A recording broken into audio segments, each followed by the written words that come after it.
Hi, welcome back to Real Reviews. This is Cody Williams, and we're here to talk about the movie, The Equalizer 3. It is the second sequel to the action movies that feature Denzel Washington as the lead titular role.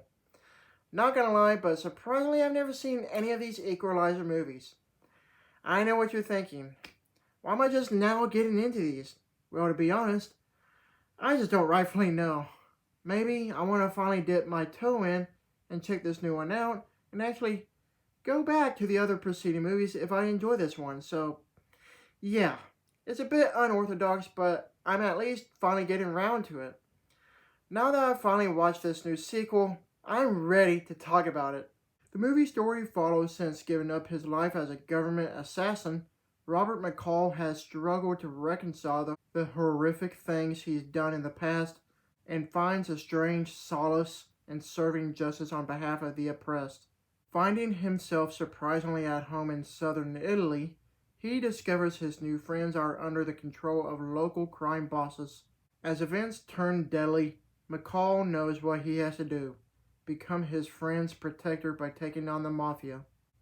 I will say, for just now getting into these movies, I thoroughly enjoyed this new third chapter. I knew what I was expecting, and I had so much fun with this movie. Granted, it doesn't go without saying that it isn't perfect, and I'll explain why later.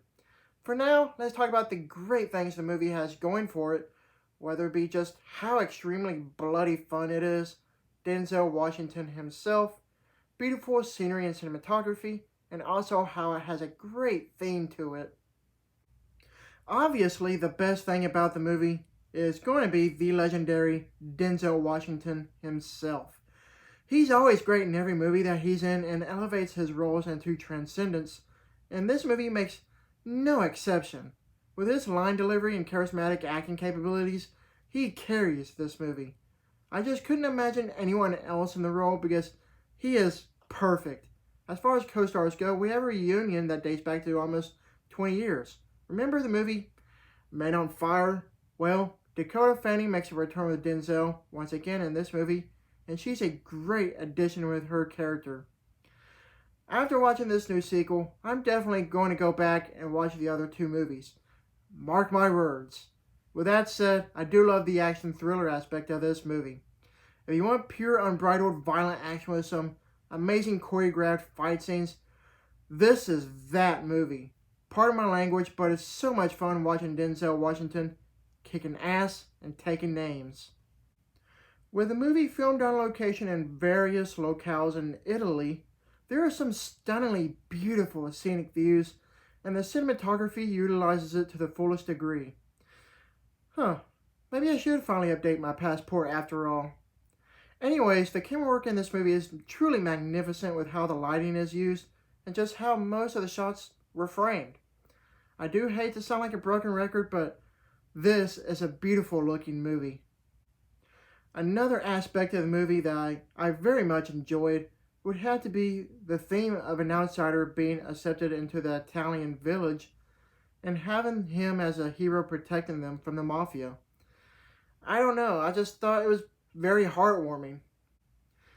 If there's anything that didn't quite sit well with me, it would have to be the story itself. I mean, it's not very original, with a protagonist trying to retire and winds up doing the thing that he doesn't want to do anymore.